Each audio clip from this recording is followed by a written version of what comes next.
नमस्कार, मैं doctor Ramanivas Sharma Raman YouTube channel पर साइंस और टेक्नोलॉजी का यह कॉम्पिटिटिव सेशन लेकर के बच्चों आपके सामने। आज के सेशन में मनुष्य में होने वाले रोग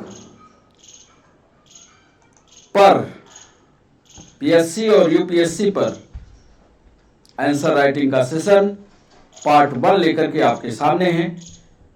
इसके पहले जैसा कि आप जानते हैं कि कोर सब्जेक्ट साइंस और टेक्नोलॉजी का फिजिक्स, केमिस्ट्री और बायोलॉजी है, तो बायोलॉजी से हमने शुरुआत की है और यह क्रम निरंतर जारी रहेगा। अभी बायोलॉजी है, इसके बाद फिजिक्स का सेशन होगा, फिर इसके बाद केमिस्ट्री का सेशन होगा, फिर इसके बाद टेक्नोलॉजी का सेशन होगा। इस तरह से क्रमिक रूप से ये वीडियो की प्रक्रिया जारी रहेगी। आज के सेशन में हम ह्यूमन डिजीज का डिस्कशन करेंगे, कुछ आपको समझाएंगे, उस पर सवाल पूछेंगे।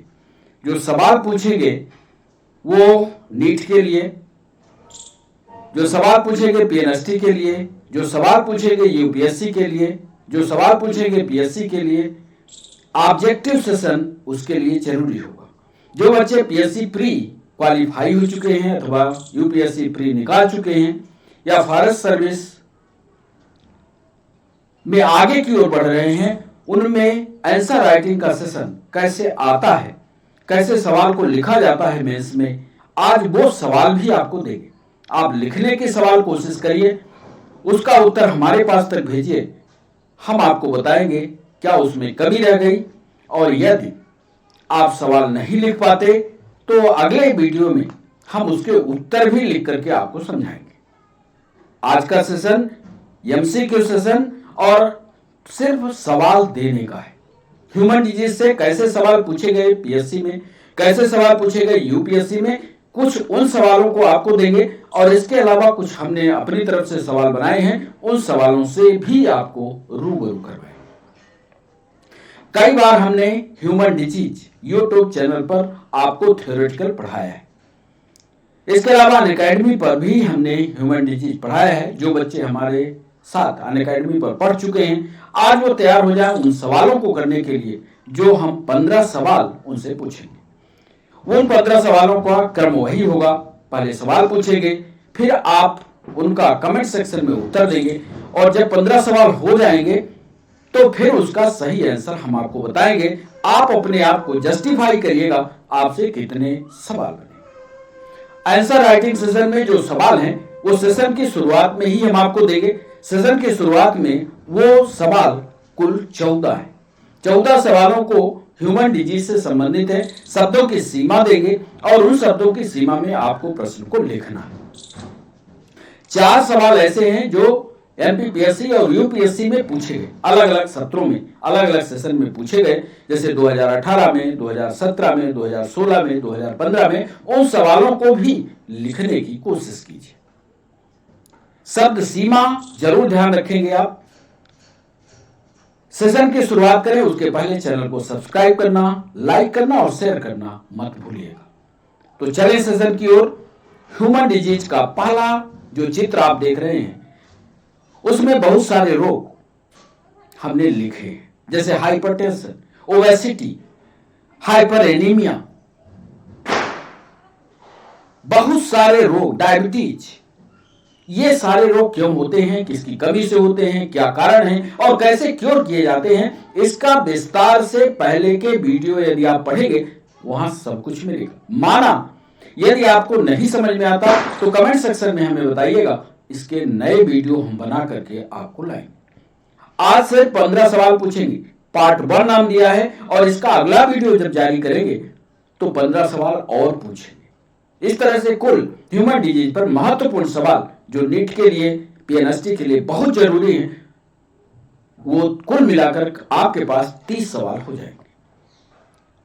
इस बीच में ह्यूमन डिजीज से जितनी भी थ्योरी आप पढ़ सकते हैं पूरी ताकत लगाकर उसको पढ़िएगा, हमसे सवाल पूछिएगा, हम उसका जवाब देंगे।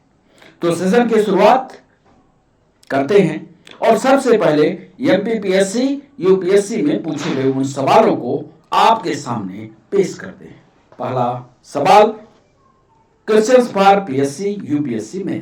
पहला सवाल हम दे रहे हैं, जो एमपीपीएससी मेंस में 2018 में पूछा गया। पहला सवाल, ध्यान से लिखिएगा इसको। प्लेग एक महामारी है, ये तो आप जानते हैं, या इसको महामारी लिख लीजिए। जैसा आपके पेपर में लिखा था वैसे हमने इस प्रश्न को हूबहू उतारा है। प्लेग के कारक जीव, प्लेग के कारक जीव एवं इसके वाहक का, एवं इसके वाहक का नाम।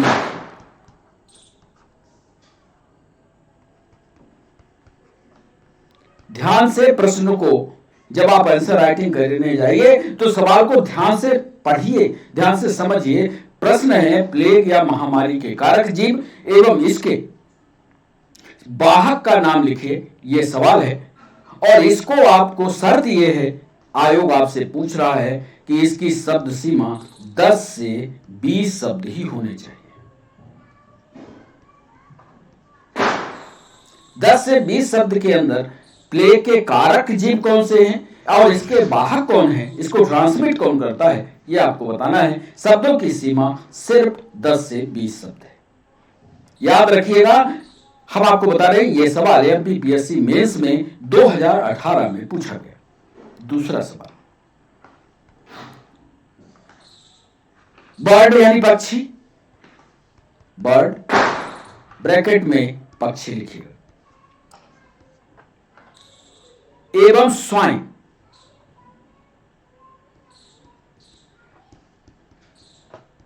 स्वाइन का मतलब सुअर।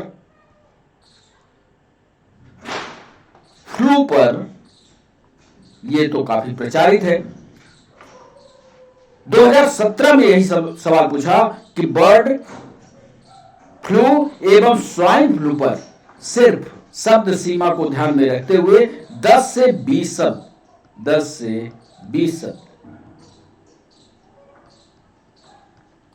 मतलब 1 से 2 लाइन, 10 से 20 शब्द, 2 लाइन से ज्यादा नहीं होना चाहिए। लाइन यदि आप गिन करके प्रैक्टिस करते हैं तो आपको ज्यादा बेहतर होगा, शब्दों को गिनने की जरूरत नहीं।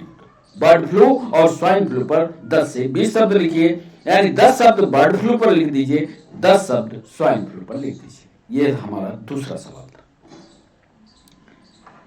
एक सवाल और जो एमपीपीएससी यूपीएससी में 2016 में पूछा गया, उसको भी लिख दें। तीसरा सवाल था जापानी इंसेफेलाइटिस, जापानी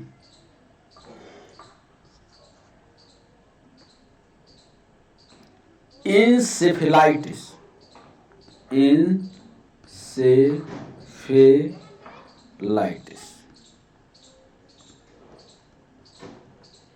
जापानी इंसेफेलाइटिस पर आपको शब्द सीमा वही होगी 10 से 20 शब्द, 10 से 20 शब्द। इस पर आपको लिखना है जापानी इंसेफेलाइटिस पर 10 से 20 शब्द, ठोस बातों को लिखते हुए आप प्रश्न को पूरा कीजिए। एक सवाल और 2015 में पूछा गया था, उसमें भी शब्दों की सीमा। चौथा सवाल पूछ रहे हैं। चौथा सवाल, मनुष्य में आनुवांशिक बीमारियां, मनुष्य में आनुवांशिक बीमारियां,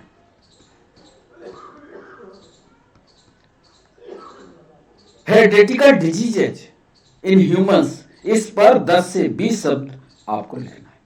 यानी कुल मिलाकर के आप लिस्ट बता पाएंगे कि कौन कौन सी आनुवांशिक बीमारियां, क्या डायबिटीज आनुवांशिक बीमारी है, क्या हीमोफीलिया आनुवांशिक बीमारी है, ऐसे एक लिस्ट आप दे पाएंगे 10 से 20 शब्दों में। तो जो पीएससी में यूपीएससी दोनों में पूछा गया और सन था 2015। ये 4 सवाल 10 से 20 शब्द वाले पहले लिखिए। जो नीट की तैयारी कर रहे हैं, जो 11th में हैं अथवा 12th में हैं, वो बच्चे इसके नोट्स बनाएं, वो शब्द की सीमा पर न जाए। प्लेग महामारी या इससे जुड़े हुए अन्य कारण को बढ़िया एक नोट्स तैयार करें और अपनी थ्योरी मजबूत करें। कहां से सवाल पूछता है इसकी तैयारी करें। पीएससी और यूपीएससी की जो मेंस की कॉपी लिख रहे हैं वो शब्दों की सीमा को बनते हुए, शब्दों की सीमा का ध्यान में रखते हुए अपने नोट्स। एक सवाल और, पचमा सवाल। पचमा सवाल है नॉन इन्फेक्शियस डिजीज या असंक्रामक रोग। आपको याद होगा जब हमने डिजीज का वर्गीकरण किया था, मनुष्य में होने वाले रोगों को समझाया था, तो दो तरह के रोगों की बात की थी। एक था इन्फेक्शियस और दूसरा था नॉन इन्फेक्शियस। असंक्रामक रोग कौन कौन से हैं और संक्रामक रोग कौन से हैं? आज सवाल हम आपसे पूछ रहे हैं कि असंक्रामक रोग की परिभाषा आप दीजिए। परिभाषा बिल्कुल एक्यूरेट होनी चाहिए और इस पर 10 से 20 शब्द होने चाहिए। जो सवाल हम आपको दे रहे हैं, इन सवालों को आप हमारे टेलीग्राम ग्रुप पर, आप हमारे व्हाट्सएप पर, आप हमारे इंस्टाग्राम पर जुड़ करके आप इसका आंसर भेजिए, अपना नाम लिखिए, अपना मोबाइल नंबर दीजिए। हम इसका सही जवाब, आपने सही कैसा लिखा है, ये आपको जानकारी भेज देंगे। और जैसे हम लाइव सेशन पर आ जाएंगे तो फिर लाइव सेशन में आप हमारे साथ जुड़े होंगे। जैसा कि आपको पता है कि 5 बजे हमारा सेशन लाइव होगा। लाइव सेशन के दौरान हमारे साथ रहिए। आप जो आपके दिमाग में प्रश्न उठे आप पूछिए, हम उसका सीधा जवाब आपको देंगे। हम चाहते हैं 2 सवाल और दे दें। एक सवाल हमने अपनी तरफ से बनाया। कितने सवाल हो गए? इधर हो गए 5 सवाल। 6वां सवाल हम दे रहे हैं, 6 नंबर का सवाल है कि आनुवांशिक रोग होता क्या है? आनुवांशिक रोग क्या है? What is hereditical disease? आनुवांशिक रोग की विशेषता क्या है? यदि आप इसकी डेफिनेशन भर पर्याप्त मात्रा में लिखेंगे तो इसकी भी शब्द सीमा को 10 से 20 शब्द हम कर रहे हैं।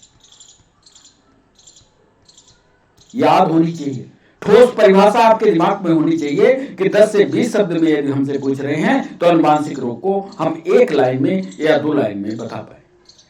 एक सवाल और, 7वां। एक सवाल हमने बनाया, डाउन सिंड्रोम क्या है? Down syndrome.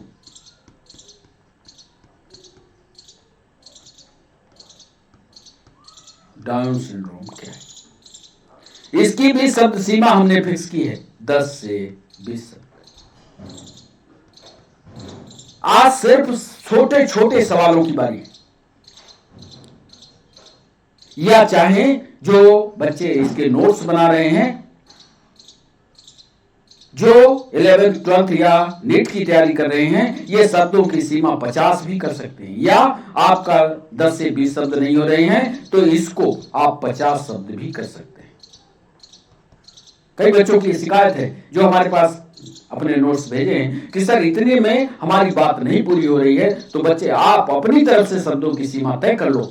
जितने में आपको लगता है कि हमारा उत्तर पूरा हो जाएगा तो आप 50 शब्द करो। डाउन सिंड्रोम के बारे में भी कह रहे हैं, इसके लिए भी आप 50 शब्द लिखो, लेकिन इससे ज्यादा मत लिखना, क्योंकि आयोग जब उत्तर पूछता है तो बहुत सॉलिड उत्तर पूछता है। बिल्कुल उसको घुमाना नहीं, सही जवाब देना। और हम आपको जो सवाल नहीं बनेगा आप हमें कमेंट सेक्शन में भेजिएगा, हम उसका उत्तर लिख करके लाइव आपको जरूर दिखाएंगे। तो ये 7 सवाल हमने 50 शब्दों की सीमा पर बनाए थे। एक और लिख देते हैं 8वां सवाल। 8वां सवाल हमने बताया था, हृदयाघात के प्रमुख लक्षण क्या है? हार्ट अटैक, हृदयाघात के प्रमुख लक्षण। अब जो बच्चे 12th में हैं अथवा नीट की तैयारी कर रहे हैं वो हृदयाघात पर एक विस्तार से अपना नोट्स तैयार करें। उनके लिए शब्द की सीमा 200 हो सकती है, शब्द की सीमा 300 हो सकती है, उनके समझ में आना चाहिए। लेकिन जो यूपीएससी की तैयारी कर रहे हैं, पीएससी की तैयारी कर रहे हैं, उनके लिए शब्दों की सीमा हम कर रहे हैं 50। तो आज कुल मिलाकर के 8 सवाल हम आपको दे रहे हैं। शब्दों की सीमा को आज 50 शब्दों तक बांध रहे हैं। इसके बाद के जब सवाल, जब दूसरा पार्ट लेकर के आएंगे तो शब्दों की सीमा आप बढ़ा देंगे, बड़े सवाल देंगे। पहले इतना कर दीजिए, आप इतने सवालों का जवाब हमारे पास भेजिए। जो 8 सवाल हमने दिए हैं, एक बार फिर से उन सवालों को आपके सामने पढ़ देते हैं। पहला सवाल हमने दिया, महामारी के कारक जीव एवं इसके वाहक का नाम लिखिए। 10 से 20 शब्द होने चाहिए। बर्ड, पक्षी या स्वाइन फ्लू और बर्ड फ्लू पर 10 से 20 शब्द लिखिए। जापानी इंसेफेलाइटिस पर 10 से 20 शब्द लिखिए। मनुष्य में अनुवांशिक बीमारियों को 10 से 20 शब्द में लिखिए। नॉन इन्फेक्शियस डिजीज पर 10 से 20 शब्द लिखिए। अनुवांशिक रोग क्या होते हैं, इस पर 50 शब्द लिखिए। डाउन सिंड्रोम क्या है, इस पर 50 शब्द लिखिए। और हार्ट अटैक के प्रमुख लक्षण क्या होते हैं, इस पर 50 शब्द लिखिए। तो जो पीएससी यूपीएससी के बच्चे तैयारी कर रहे हैं, उन प्रश्नों का अनुसरण करने, लिखने की प्रैक्टिस करें। एक बार लिखने के बाद दोबारा लिखें, तिबारा लिखें, लिख करके उस उत्तर को हमारे पास भेजें। हम बताएंगे उनको क्या कमी रह गई, कितना बढ़िया आपने लिखा। और यदि आप लगातार लिखते रहे तो पीएससी मेंस को क्लियर करना, यूपीएससी के मेंस को क्लियर करना बहुत ही आसान है। अब चलते हैं एमसीक्यू सेशन पर। यदि आप पीएससी प्री की परीक्षा दे रहे हैं, नीट की परीक्षा दे रहे हैं, पीएनएसटी की परीक्षा दे रहे हैं, रेलवे की परीक्षा दे रहे हैं, एमपीएसआई की परीक्षा दे रहे हैं, ये सारे प्रश्न आज सिर्फ 15 सवाल पूछेंगे। इसके अगले सेशन में 15 और सवाल पूछेंगे। तो पहला सवाल हम एमसीक्यू सेशन पर अब आपको देने जा रहे हैं। पहला सवाल आपके स्क्रीन पर बच्चों ये रहा। पहला सवाल ह्यूमन डिजीज से जुड़ा हुआ और आपके स्क्रीन पर अब आने वाला है। निम्नलिखित में, ध्यान से पढ़िएगा, निम्नलिखित में कौन सा रोग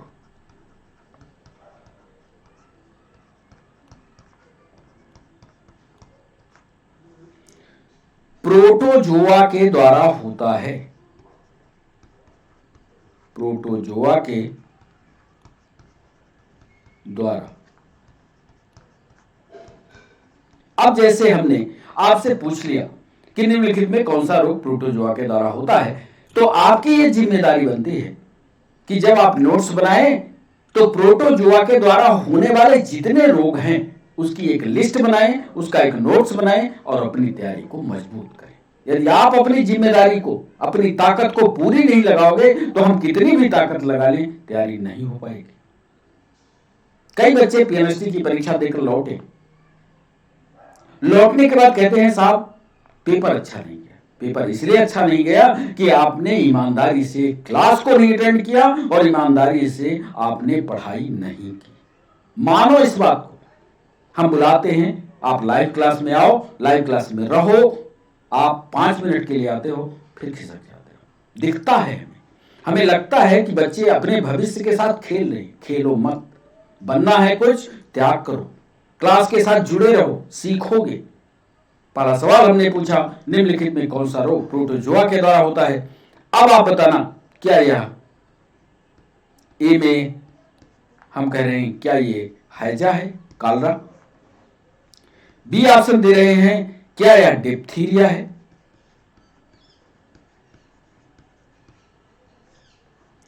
सी ऑप्शन दे रहे हैं, क्या यह निमोनिया है?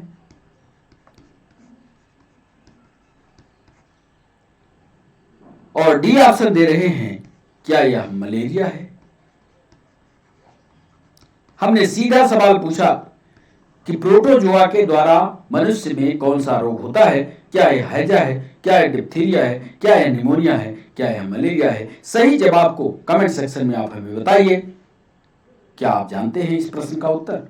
एक ही उत्तर सही है। दूसरा सवाल आपके स्क्रीन पर यह रहा। मायोपिया,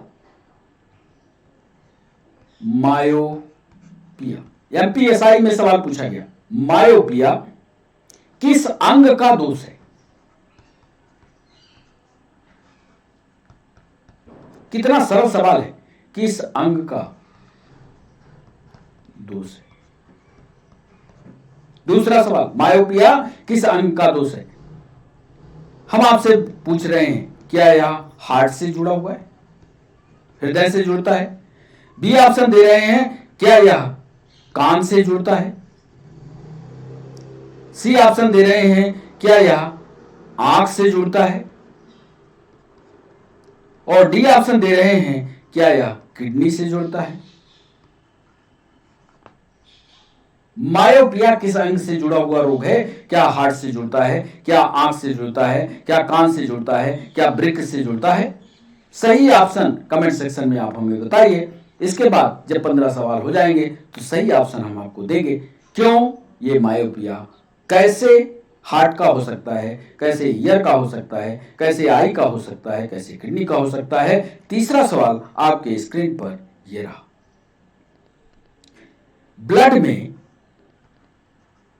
प्रश्न को जरूर ध्यान से पढ़ा करिए, ब्लड में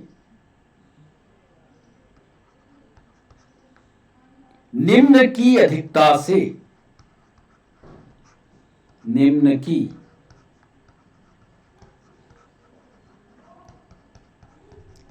अधिकता से blue baby syndrome,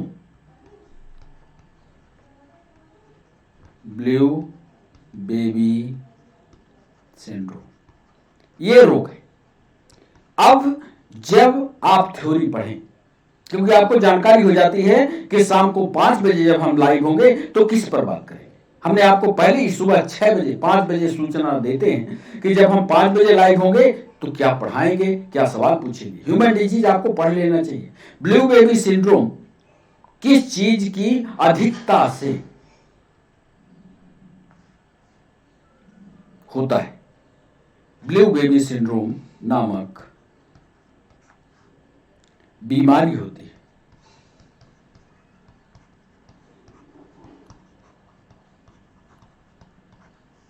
A option दे रहे, क्या यह आयरन की कमी से? किस चीज की कमी से? निम्न की अधिकता से। क्या आयरन अधिक हो जाए तो ब्लू बेबी सिंड्रोम हो जाएगा? क्या आपके शरीर में सीसा अधिक हो जाए, यानी लेड, पीबी, लेड की अधिकता हो जाए तो हो जाएगा? सोच समझकर, यूपीएससी में पूछा गया सवाल, नीट में भी पूछा है। ब्लड में निम्न की अधिकता से ब्लू बेबी सिंड्रोम नामक बीमारी होती है। क्या आयरन से, क्या लेड से, क्या मीथेमोग्लोबिन से, मीथेमोग्लोबिन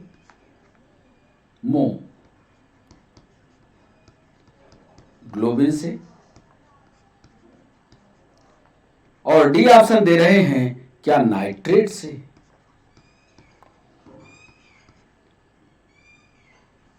कौन सा केमिकल है, कौन सा रासायनिक पदार्थ है जिसकी अधिकता से ब्लू बेबी सिंड्रोम नामक बीमारी होती है? क्या आयरन की अधिकता हो जाए, क्या लेड की अधिकता हो जाए, क्या मीथेमोग्लोबिन की अधिकता हो जाए, क्या नाइट्रेट की हो जाए? सही ऑप्शन कमेंट सेक्शन में दीजिएगा। चौथा सवाल आपके स्क्रीन पर यह रहा।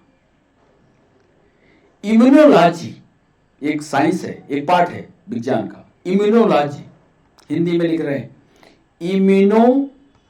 इम्यूनोलॉजी, यानी इम्यून से संबंधित होगी, रोग प्रतिरोधक क्षमता से जुड़ी हुई होगी। इम्यूनोलॉजी के जनक कौन है? नीट में पूछा गया सवाल, जनक कौन है? ए ऑप्शन दे रहे हैं, क्या रॉबर्ट कोच है?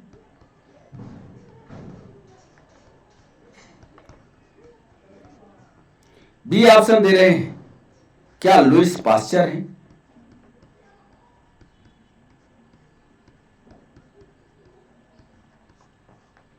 सी ऑप्शन दे रहे हैं, क्या एडवर्ड जेनर है?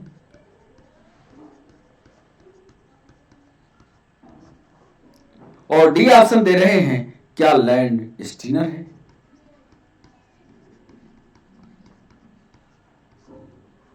ये मध्य प्रदेश पीएससी ने भी पूछा था, इम्यूनोलॉजी के जनक कौन? Robert Koch, Louis Pasteur, Edward Jenner या लैंड स्टीनर है। तो चौथा सवाल आपके स्क्रीन पर, सही जवाब कमेंट सेक्शन में भेजिएगा। पांचवा सवाल आपके स्क्रीन पर अब ये रहा। डेंगू के बारे में ये सवाल हमने बनाया। डेंगू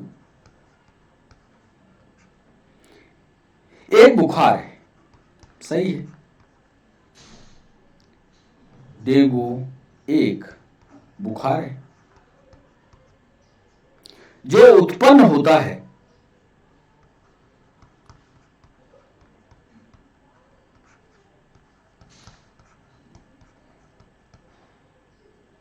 तथा दूसरे मनुष्य में पहुंचता है।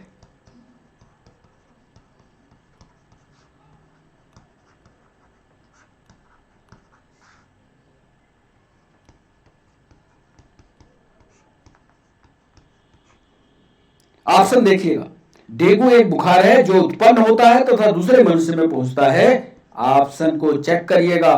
वायरस और मादा एडीज मच्छर के द्वारा, वायरस और मादा एडीज मच्छर द्वारा। बी ऑप्शन दे रहे हैं, बैक्टीरिया, बैक्टीरिया और क्यूलेक्स मच्छर के द्वारा, क्यूलेक्स मच्छर द्वारा। सी ऑप्शन दे रहे हैं, फंगस और एडीज मच्छर के द्वारा।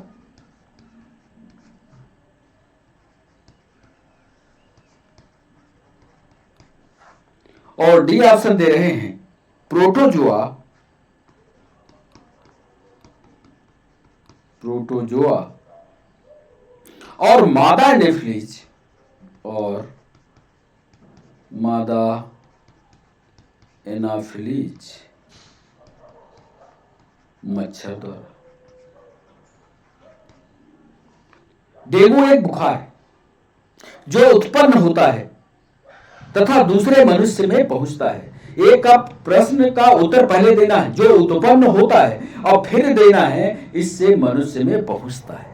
दो प्रश्नों का क्रम से उत्तर आपको देना है। क्या है वायरस और मादा एडीज मच्छर के द्वारा होता है, क्या बैक्टीरिया और क्यूलेक्स मच्छर के द्वारा होता है, क्या फंगस और एडीज मच्छर के द्वारा होता है, क्या प्रोटोजोआ और मादा एनाफिलीज मच्छर के द्वारा होता है। सही जवाब आप कमेंट सेक्शन में भेजिएगा।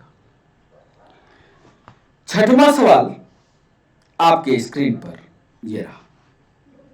एक सामान्य सी बात पूछा था, उस सवाल को हम शामिल कर रहे हैं। एमपीपीएससी प्री में 2010 में पूछा गया, बुखार क्या है। जरा देखते हैं क्या आप इसका ज्वर क्या है। सीधा सवाल लिखा है, 2015 का पीएससी प्री देखोगे उसमें मिलेगा। ज्वर क्या है यानी बुखार क्या है।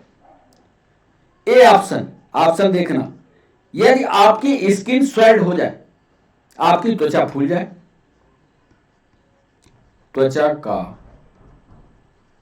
त्वचा की सूजन। बी ऑप्शन दे रहे हैं, ब्लड प्लेटलेट्स की सूजन।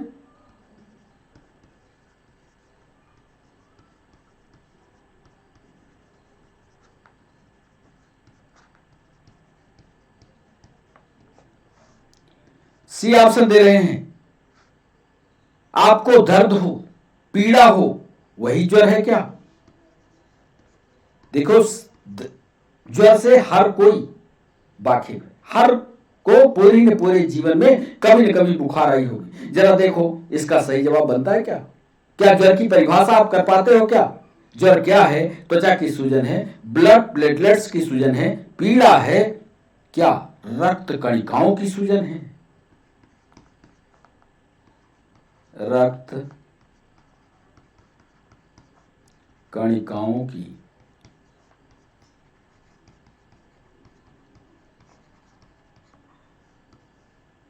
सही जवाब आप कमेंट सेक्शन में दीजिएगा कि ज्वर है क्या, त्वचा की सूजन है, ब्लड प्लेटलेट्स की सूजन है, पीड़ा है, रक्त कणिकाओं की सूजन है। तो ये हमारा छठवां सवाल। सातवां सवाल आपके स्क्रीन पर ये रहा। यूपीएससी ने सवाल पूछा था, इस सवाल को लिखते हैं पहले, क्योंकि यूपीएससी वाले थोड़ा बड़ा सवाल देते हैं, त्वरित उत्तर आता नहीं है। सही जोड़ा बनाइए, सही जोड़ा बनाइए। दिए गए कूट से, दिए गए कूट से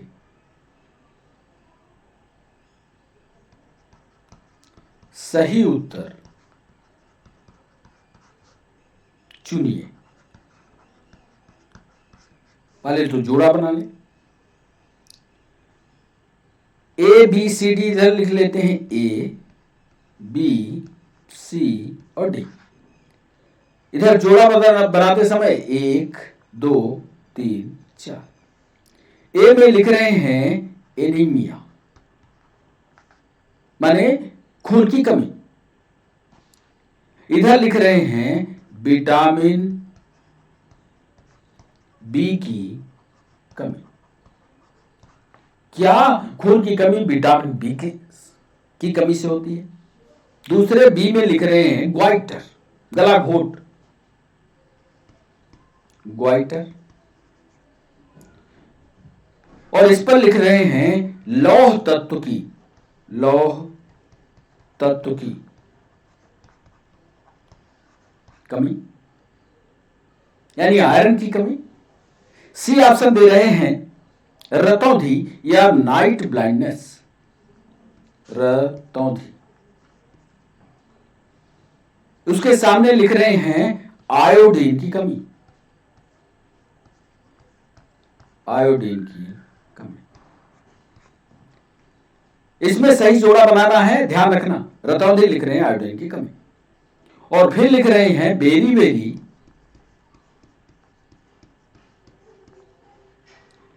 और इसके सामने लिख रहे हैं विटामिन ए की, विटामिन ए की कमी।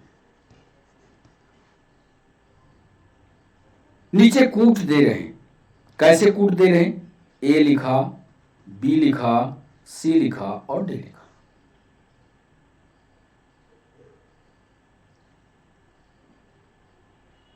और इधर ए बी सी और डी लिखा। ए के सामने क्या लिखा? 2 1 3 4,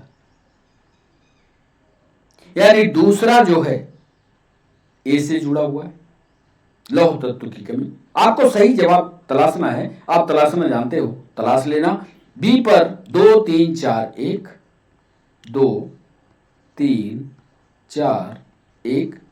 सी पर लिख रहे हैं 1 2 3 4, और फिर लिख रहे हैं 2 3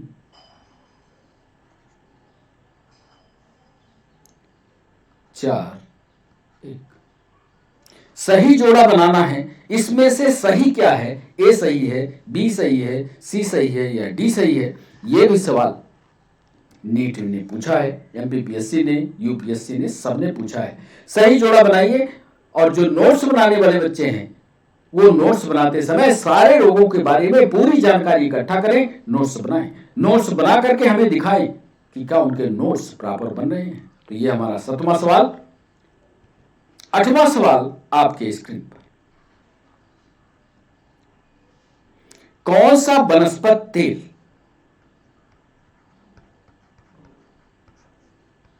कौन सा वनस्पति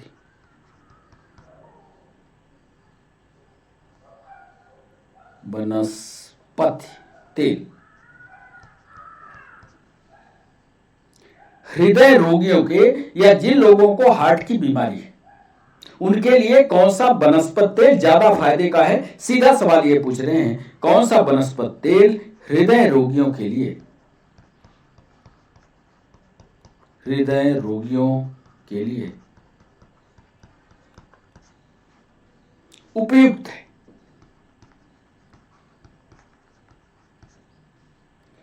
ए ऑप्शन दे रहे हैं।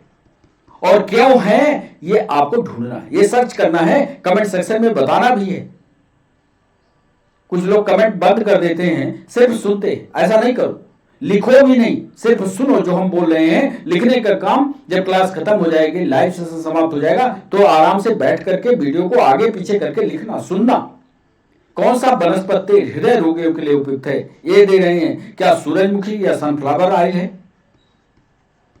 सूरजमुखी का तेल है। बी ऑप्शन दे रहे हैं, क्या वह मूंगफली का तेल है?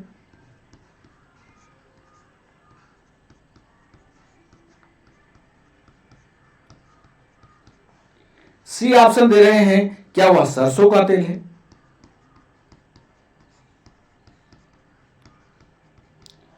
और डी ऑप्शन दे रहे हैं, क्या वह सोयाबीन का तेल है?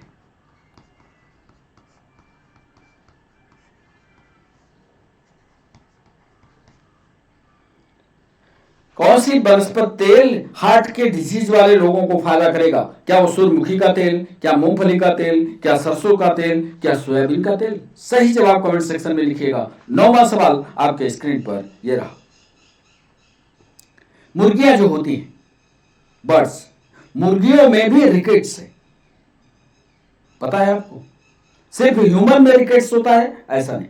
यूपीएससी ने सवाल पूछा कि मुर्गियों में, नीट ने भी पूछा है, मुर्गियों में रिकेट्स रोग,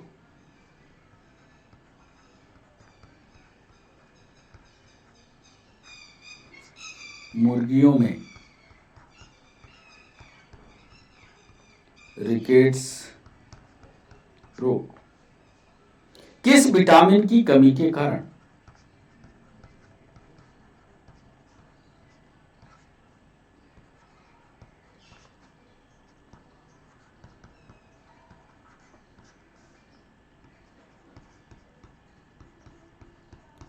किस विटामिन की कमी के कारण मुर्गियों में रिकेट्स रोग किस विटामिन की कमी के कारण होता है?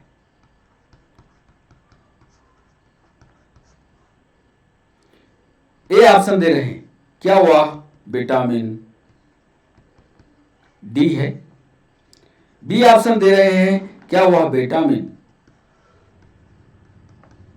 ए है? सी ऑप्शन दे रहे हैं, क्या वह विटामिन बी है? और डी ऑप्शन दे रहे हैं, क्या वह विटामिन ए है? मुर्गियों में रिकेट्स रोग किस विटामिन की कमी के कारण होता है, यह आपको बताना है। क्या वो विटामिन डी है, क्या वो विटामिन ए है, क्या वो विटामिन बी है, क्या वो विटामिन ए है? सॉरी, ये 2 बार आ गया, इसको विटामिन ए नहीं बल्कि ई कर लो। सही जवाब कमेंट सेक्शन में भेजिएगा। 10वां सवाल आपके स्क्रीन पर ये रहा।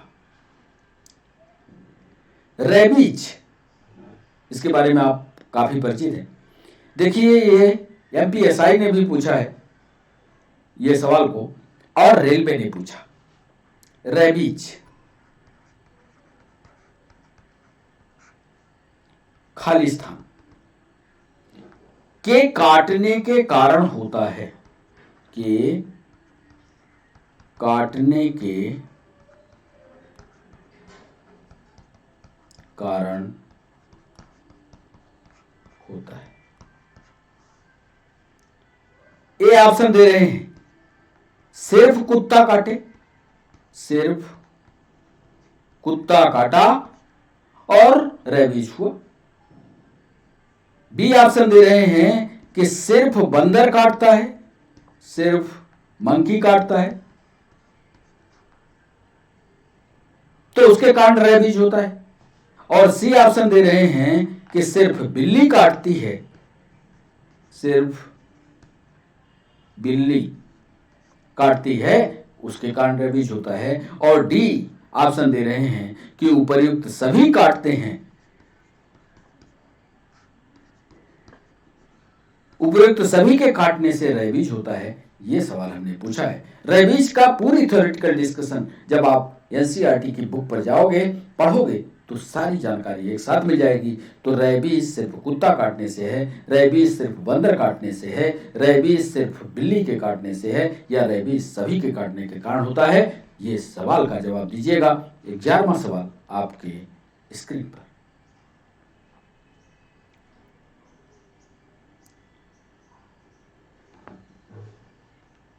पेट में एक रोग होता है, उसको पेप्टिक व्रण कहते हैं, या पेप्टिक अल्सर आप समझ लीजिए। शुद्ध हिंदी में लिखा हुआ है पेप्टिक व्रण, या इसको अल्सर कह लीजिए। पेप्टिक अल्सर के कारण होते हैं।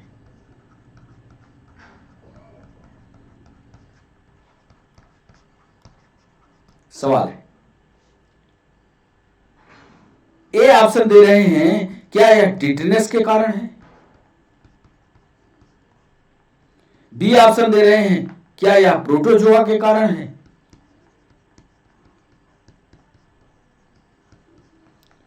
सी ऑप्शन दे रहे हैं, क्या यह वायरस के कारण है या विषाणु के कारण होता है, और क्या हेलिकोबैक्टर पाइलोरी के कारण है? हेलिकोबैक्टर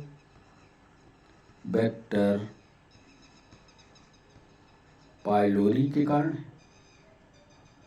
पेप्टिक व्रण किसके कारण होता है? क्या वो टिटनेस के कारण है, क्या वो प्रोटोजोआ के कारण है, क्या वो वायरस के कारण है, क्या हेलिकोबैक्टर पाइलोरी के कारण है? सही जवाब आप कमेंट सेक्शन में दीजिएगा।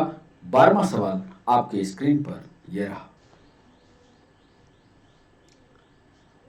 अक्सर इस प्रश्न पर पीएससी ने भी पूछा है, छत्तीसगढ़ में जितने स्टेट पीएससी हैं, जितने पेपर देखा हमने, हर पर पूछा है। सवाल सरल है, उत्तर आपसे बनेगा, पर जरा सवाल पूछने का तरीका देखिए। जब मांसपेशियों तक, जब मसल्स तक ऑक्सीजन आपूर्ति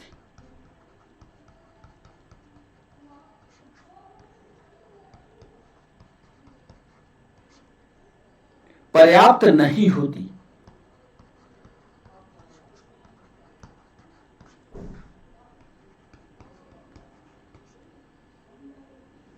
तब ग्लूकोज का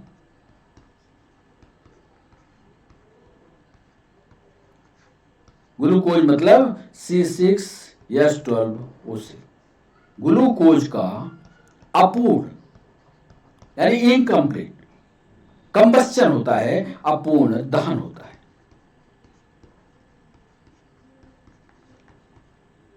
यानी एनारोबिक रेस्पिरेशन होता है। एनारोबिक ऐसा रेस्पिरेशन है जिसमें ऑक्सीजन कम मात्रा में या नहीं उपलब्ध होती। जब मसल्स तक ऑक्सीजन आपूर्ति पर्याप्त नहीं होती तो ग्लूकोज का अपूर्ण दहन होता है। इसके परिणाम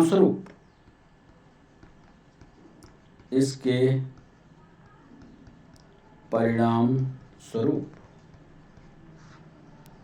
निम्न में से किसका संचय होता है? निम्न में से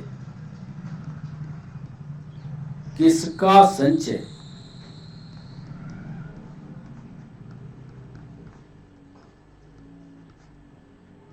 ए ऑप्शन देखिए। क्या कार्बन डाइऑक्साइड का संचय हो जाता है? क्या कार्बन डाइऑक्साइड स्टोर होकर के हमारे शरीर में बस जाती है? बी ऑप्शन दे रहे हैं, क्या एसिटिक अम्ल,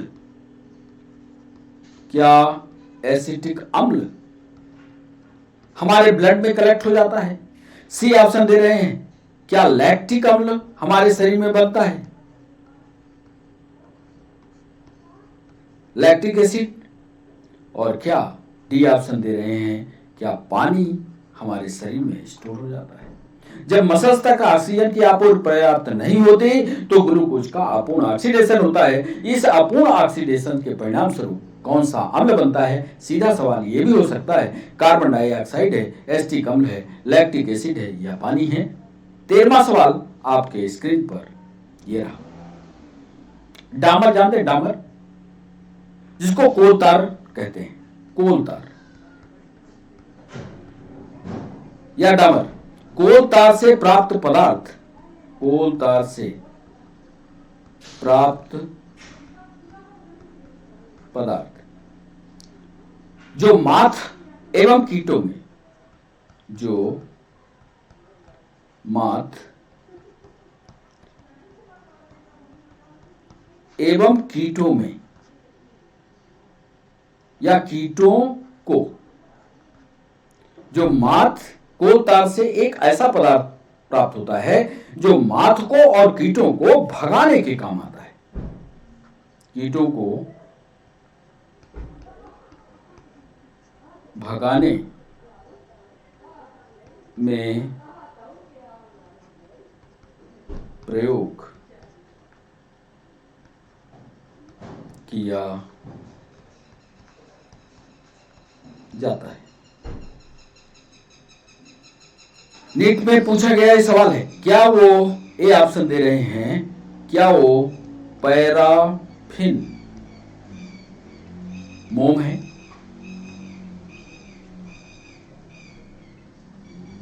बी ऑप्शन दे रहे हैं, क्या वो नेपथलीन की गोलियां हैं? नेपथलीन की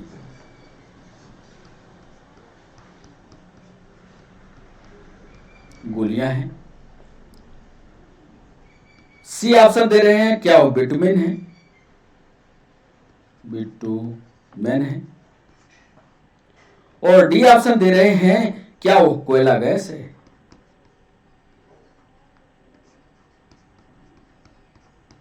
सोच कर जवाब दीजिएगा।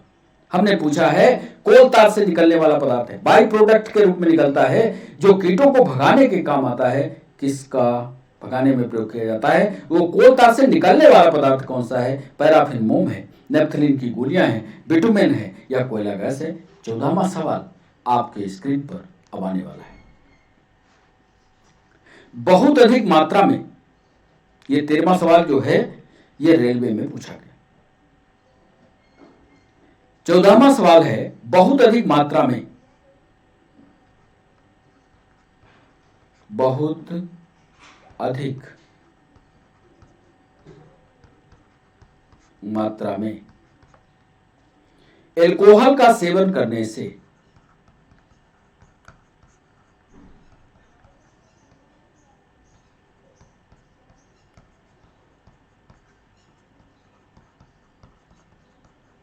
बहुत अधिक मात्रा में शराब पीने वाले से, ये जुड़ा हुआ सवाल है। बहुत अधिक मात्रा में जो शराब पीते हैं, अल्कोहल का सेवन करने से कौन सा अंग खराब हो सकता है? खराब तो सब होते हैं, एक खराब होता है तो सारे के सारे खराब होते हैं, लेकिन यदि आप बहुत अधिक मात्रा में शराब ले रहे हैं तो कौन सा अंग खराब होगा? बहुत अधिक मात्रा में अल्कोहल का सेवन करने से कौन सा अंग, कौन सा अंग खराब हो सकता है?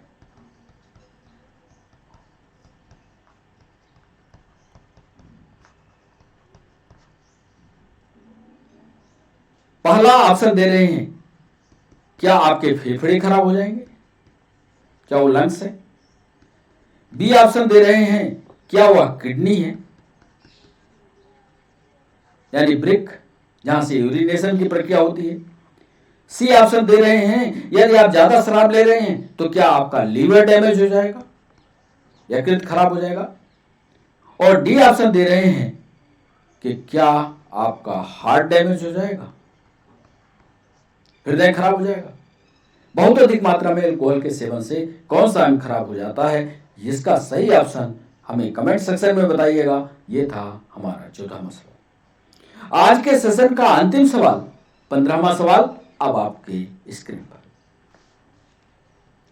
जब ब्लड में, इंपॉर्टेंट सवाल, यूपीएससी ने पूछा, नीट ने पूछा, जब रुधिर में जब ब्लड में यूरिक अम्ल की मात्रा, यूरिक एसिड की मात्रा अधिक हो जाती है,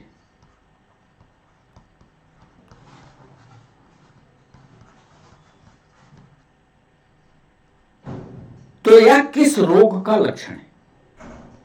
तो यह किस रोग का लक्षण? जब ब्लड में यूरिक एसिड बढ़ जाए।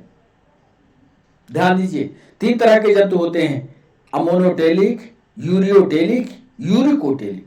हम यहां ब्लड में यूरिक एसिड की मात्रा को बढ़ा रहे हैं। कौन सा रोग बढ़ रहा होगा? ये ऑप्शन दे रहे हैं। क्या जो ज्वाइंट्स हैं, जोड़ हैं, उनमें सूजन हो जाएगा? जोड़ों में सूजन। बी ऑप्शन दे रहे हैं हिपेटाइटिस, लीवर में प्रॉब्लम। सी ऑप्शन दे रहे हैं गठिया रोग हो जाएगा। क्या गठिया? या डी ऑप्शन दिए दे रहे हैं उपरोक्त में कोई नहीं।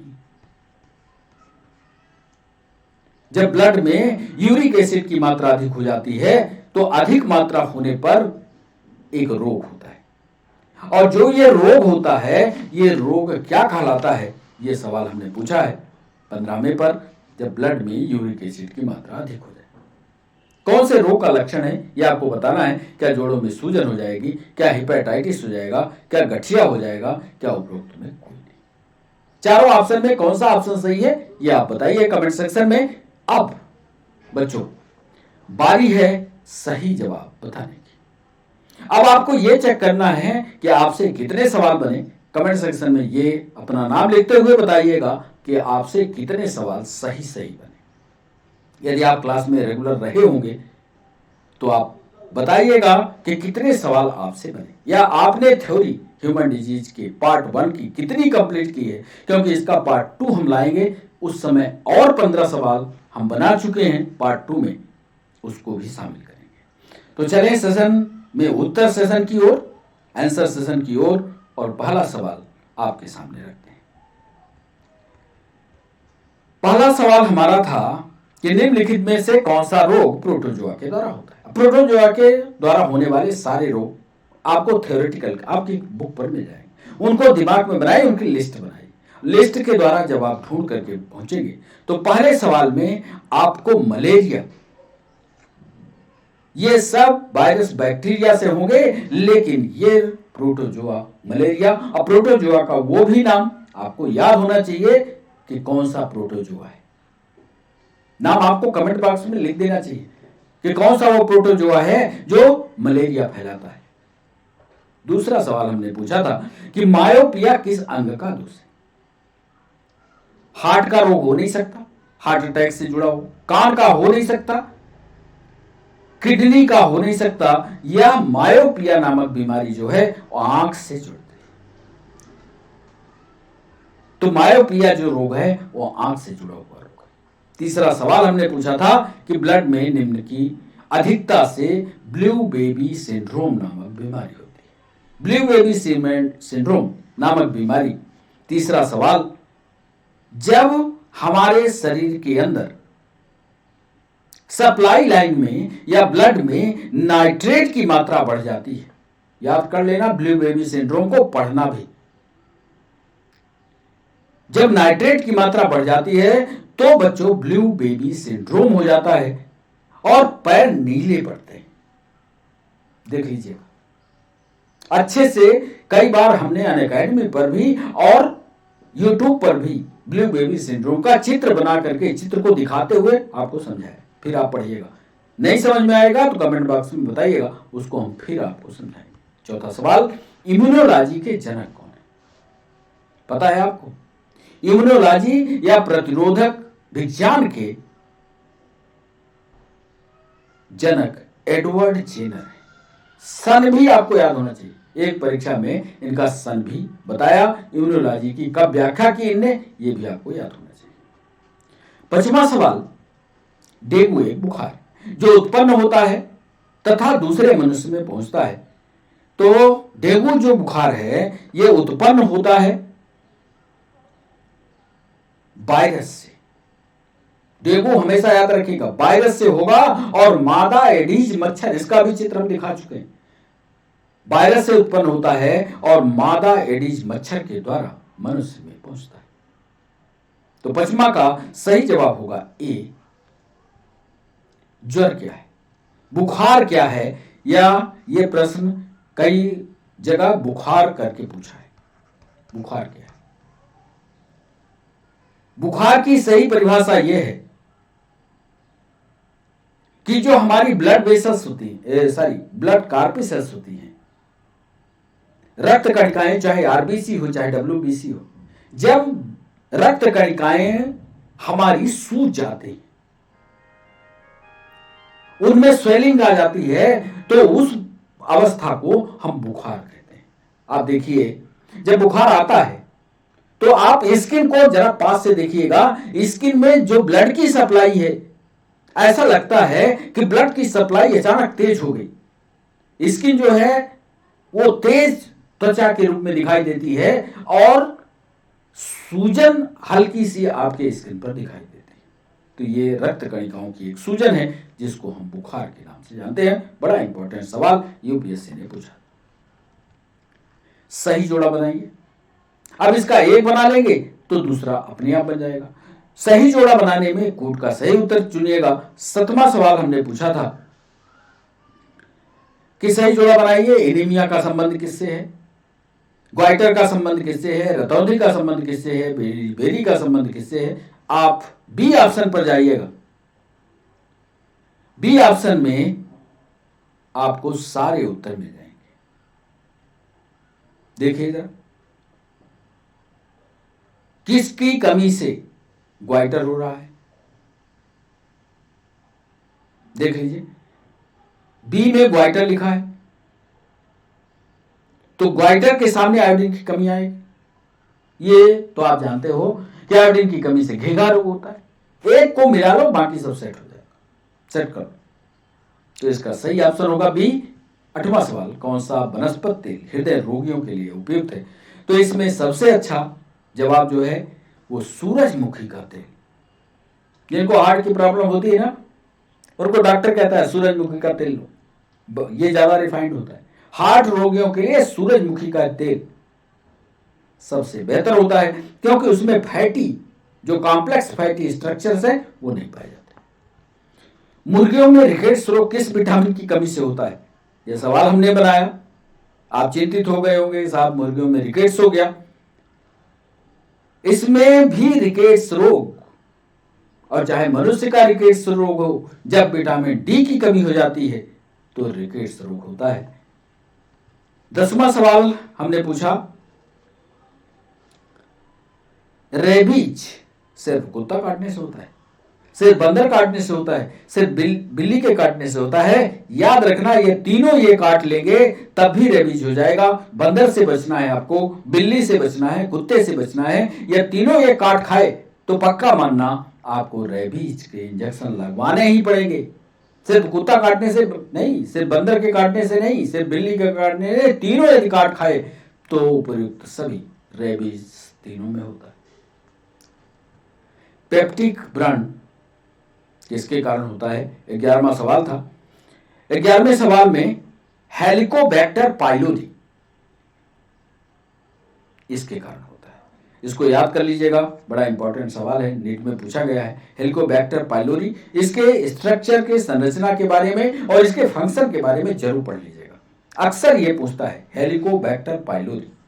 पाइलोरस आपको याद होगा, स्टमक के 3 पार्ट होते हैं, कई बार हमने इसको बताया। एक होता है कार्डियक, एक होता है फंडिक और एक होता है, ये कार्डियक कहलाता है, ये फंडिक कहलाता है, और ये वाला हिस्सा जो होता है वो पाइलोरिक कहलाता है। यहां पर जब ये ड्यूओडेनम से जुड़ता है तो जो लास्ट वाला पार्ट होता है ये पाइलोरिक होता है। यहीं पर हेलिकोबैक्टर पाइलोरी मिलता है और यहीं पर समस्या खड़ी करता है। इसको फिर हम विस्तार से आपको बताएंगे। तो ये हमारा 11वां सवाल, जब मसल्स में ऑक्सीजन की आपूर्ति घटती है, जब पेशियों में ऑक्सीजन नहीं मिलेगी तो पक्का मानना वहां थकान होगी, यानी ग्लूकोज का C6H12O6 का अपूर्ण ऑक्सीडेशन होगा। तो इसको तो आपका रटा रटाया उत्तर है लैक्टिक एसिड का निर्माण। संचय लैक्टिक एसिड का हो कंप्लीट ऑक्सीडेशन ना होने पर। 13वां सवाल था, कोल तार के से प्राप्त जो मात और कीटों को भगाने का प्रयोग किया जाता है। तो कोल तार को भगाने के लिए नेप्था आता है, नेप्था उसको बोलते हैं। गांव में जाइए आप, जब लोग कपड़ा रखते हैं ना, कपड़ा, तो उसमें कपड़े को रखने के लिए सफेद सफेद कलर की गोली आती है, दैट इज कॉल्ड नेप्था टैबलेट। उसमें एक अलग सुगंध आती है, उससे माथ और कीड़े भाग जाते हैं, तो उसको कहते हैं नेप्थलीन की गोली। 14वां सवाल, बहुत अधिक मात्रा में अल्कोहल का सेवन करने से सबसे पहले पता है कौन सा निपटता है? 14वां सवाल, सबसे पहले जो अंग निपटता है वो होता है लीवर। अक्सर लीवर में जो ज्यादा शराब पीते हैं उनका लीवर खत्म है, उनके लीवर में कोई दम नहीं होता। याद रखना, शराब पीने वालों का सबसे पहले डैमेज होगा तो लीवर डैमेज होता है, और लीवर डैमेज हुआ इसका मतलब खाने पीने के सारे सिस्टम धीरे धीरे लंग्स जाएगा, धीरे धीरे किडनी जाएगी और धीरे धीरे हार्ट में पड़ जाएगा। बच्चों, आज का अंतिम सवाल था, जब ब्लड में यूरिक एसिड की मात्रा अधिक हो जाएगी तो किस रोग का ये लक्षण है? तो जोड़ों में सूजन हो जाएगा, हेपेटाइटिस हो जाएगी, गठिया हो जाएगा, या उपरोक्त में से कोई नहीं। जब ब्लड में यूरिक एसिड जमा हो जाएगा तो यूरिक एसिड पर जोड़ों में सूजन हो जाएगा। जितने भी आपके जॉइंट्स हैं, इसका सही जवाब आपको बताना है। एक सवाल छोड़ रहे हैं, 15वां सवाल, इसका सही जवाब बच्चों, सही जवाब कारण सहित आपको बताना है। अब हर सेशन में एक सवाल आपके ऊपर छोड़े। जब ब्लड में यूरिक एसिड की मात्रा बढ़ जाए तो किस रोग का ये लक्षण है आपको बताना है, कारण सहित हमारे पास उत्तर लिख करके भेजना है, उत्तर लिख कर भेजना है। कोई भी बच्चा हो, कोई भी हमारे साथ जुड़ा हो, बाद में सेशन को पढ़े, उत्तर अपने आप लिखे कि ब्लड में यूरिक एसिड की मात्रा अधिक हुई और ये रोग का लक्षण। अक्सर ये सामान्य कॉमन बीमारी है और लोग इससे परेशान हैं। इस बीमारी से कौन सा रोग कहते हैं? जोड़ों का सूजन कहेंगे, हेपेटाइटिस कहेंगे, क्या इसको गठिया रोग कहेंगे, या उपरोक्त में से कोई नहीं है? सही जवाब हमारे पास तक पहुंचाएगा। तो इस तरह से आज के पूरे सेशन को यहां तक हम पहुंचा पाए। आप हमारे साथ जुड़े, इसके लिए आप सभी बच्चों का, सभी लर्नर्स का बहुत बहुत शुक्रिया। जो पीएससी वाले सवाल या यूपीएससी का आंसर राइटिंग सवाल दिए हैं वो बच्चे जरूर हमारे पास तक उत्तर पहुंचाएं। जो हमारे आसपास बच्चे हैं वो तो नोट्स लेकर के अपना घर तक पहुंच जाते हैं। जो हमसे दूर हैं, बिहार से हैं, उत्तर प्रदेश से हैं, राजस्थान से हैं, ऐसे बच्चे वो अपने नोट्स को हमारे साथ शेयर करें। व्हाट्सएप के माध्यम से, टेलीग्राम के माध्यम से हम उनका नोट्स जरूर देखेंगे, चेक करेंगे जब हमें वक्त मिलेगा, और लिखने का नया तरीका सुझाएंगे। तो बच्चों, आज के लिए बस इतना ही। फिर मिलते हैं नए सेशन के साथ। तब तक के लिए बाय बाय, नमस्कार।